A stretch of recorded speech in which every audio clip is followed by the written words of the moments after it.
আসসালামু আলাইকুম। 2025 সালের ইসলামী আই হসপিটাল কর্তৃক গেট টুগেদার অনুষ্ঠানে সবাইকে স্বাগতম।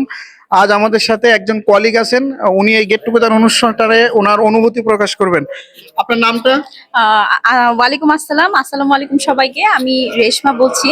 আমি আসলে গতবারও এখানে শুনেছি গেট টুগেদার হয়েছে, আমি ওইভাবে পার্টিসিপেট করতে পারিনি, বাট এই পর্যন্ত মানে যে অনুষ্ঠানটা ধারাবাহিকতায় আছে আমি খুব এনজয় করতেছি।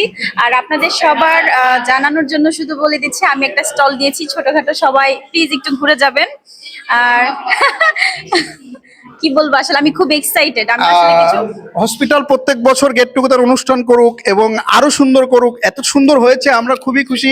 আপনি এই সম্পর্কে যদি আরো কিছু বলতেন অনুভূতি। হ্যাঁ, আসলে মানে যতটুকুই হয়েছে এটা আসলে স্পিচলেস একটা ব্যাপার। তবে মনে হয় এর থেকে আরো ভালো কিছু হবে। আমরা এই ডেকোরেশন দেখে ওইটা আজ করতে পারতেছি, কারণ মানুষের এত এক্সাইটমেন্ট। আমরা আসলে সব বিষয়ে যে এতটা মানে পারফরমেন্স করতে পারি, এতটা এগিয়ে আছি, এটা এই গেট টুগেদার অনুষ্ঠান না হলে আমরা বুঝতে পারতাম। আমার ভিডিওর মাধ্যমে আপনাকে একটা প্রমোশন করতে চাই, সেটা হলো আপনার নাকি স্টল আছে, স্টলের নাম্বার বলবেন? আমার স্টল নাম্বার হচ্ছে 5। প্লিজ সবাই আসুন। আচ্ছা, আপনার স্টলের আইটেমগুলো যদি বলতেন। আচ্ছা, আমার স্টলের আইটেমগুলো সবই হোমমেড। আমি হচ্ছে ওখানে ঝালমুড়ি আইটেম রেখেছি, পাস্তা আছে, আর পেস্ট্রি আছে, সবই হোমমেড। আপনি এই অনুষ্ঠানে এসে আপনার ক্যামেরাম্যান কে জানেন আপনি?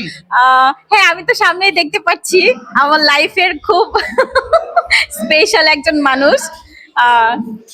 ক্যামেরাম্যানকে নিয়ে কিছু বলতে চান? আসলে তাকে পেয়ে আমি ধন্য।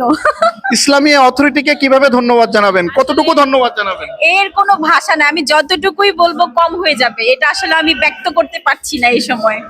থ্যাংক ইউ সো মাচ, ভালো থাকবেন। ওকে, আসসালামু আলাইকুম।